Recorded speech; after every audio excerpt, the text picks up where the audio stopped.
என் அன்புக்குரிய மக்களே வணக்கம். மிதுன ராசி, மிதுன லக்னத்தை பற்றி பார்க்கலாங்க. நான் நிறைய பதிவுல இந்த மிதுன ராசி, மிதுன லக்னத்தை பற்றி நான் கொடுத்துட்டு இருக்கேன்.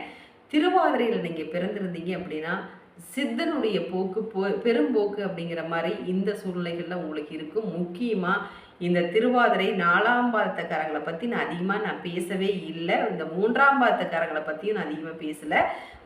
இந்த சூழ்நிலையில் உங்களுக்கு 3ஆம் பாதத்துக்காரங்க கூட இப்போ ஒரு சுச்சுவேஷனில் இருக்கீங்க.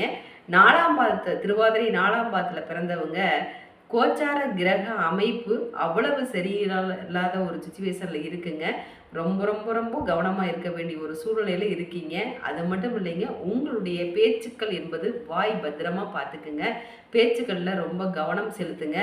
ஏன்னா இப்போ உங்களுக்கு பண் சம்மந்தமான பிரச்சனை கண்டிப்பாக வரும். தொண்டை சம்மந்தமான பிரச்சனைகள் வரும். இன்ஃபெக்ஷன் தொண்டையில் ஆகக்கூடிய ஒரு சுச்சுவேஷனில் இருக்கீங்க.